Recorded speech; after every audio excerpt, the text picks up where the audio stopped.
I don't actually know if they've made an act which specifically removed powers from House of Commons ministers. Unless the ministers in the House of Commons who wanted anything done always passed it on to the Lords to get it executed like they do with the law. I don't know how the thing with those parliaments with John Pym is that they're only temporary. They're very, very, very, very temporary, just like every 3 years. So to say that, the parliament and then the Commons were actually letting people out of prison if they petitioned for it, and they're only like short temporary parliaments. Anyway,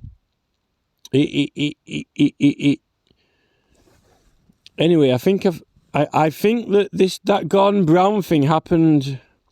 It says 2005 Constitutional Reform Act, but it says from October 2009, which is that's until Gordon Brown was in government 2010.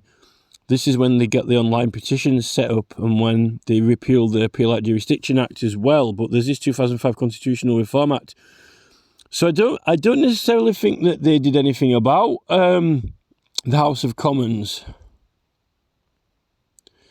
I wonder by which process and procedure, when those wives petitioned for the release of their husbands, I wonder if then they referred it to the Lords I wonder if Parliament said, OK, we'll do it, and then really voted on it or whatever, or a committee did, and then they passed it to the Lords. Or if the Commons, if the ministers had the power to do it in their own position, in a way, kind of like when the Petitioners Committee have got powers but they refuse to use them. Tribunal-like powers. But anyway, so these key dates here. So what was it? In 1958, this is important, they started letting women into the House of Lords, either sex, with no limit on numbers. So suddenly loads of people started flooding into the peerages, right? But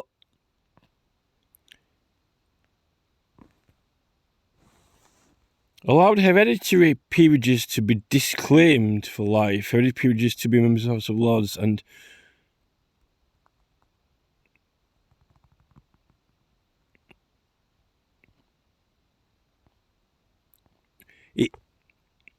in 1999, they removed the right of all but 92 hereditary peers to sit in the House of Lords by virtue of an inherited hereditary peerage.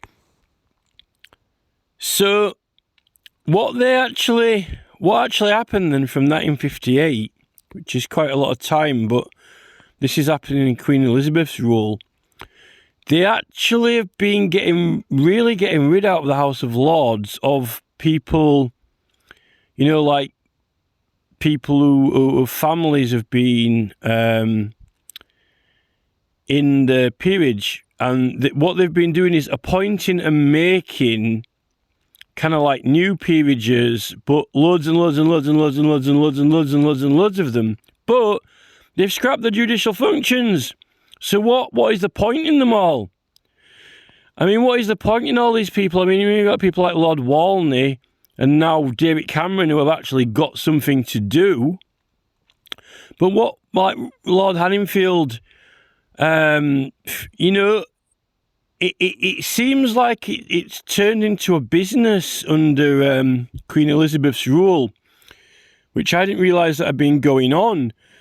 Not just a man's business world, but a woman's business world. Baroness Mohn, hair dryers and tampon tax. It seems like they've created a dragon's den of business with no limits to these people in the Lords. And they're not the people who actually like the country or care about England. All the hereditary peers who, liked the country, and had a long-established history with the country, are kind of like being ejected from the Lords. And now they've been making all these kind of like in modern fashion, mums. It's almost kind of like the Lords has turned into some kind of pageant, you know. And I think that's what's happened to all the building and planning all around the country. All these, you know, in all this new science and technology department and this and that. It's quite surprising that we just haven't ended up with Mark Zuckerberg, Bill Gates, Elon Musk, and a partridge in a pear tree in the House of Lords, and a load of Google headquarters people. You know, it's disappointing, really, and I think that's what, you know, really Vobes is kind of complaining about. It's been transformed into a commercial, a modernised commercial enterprise business with all the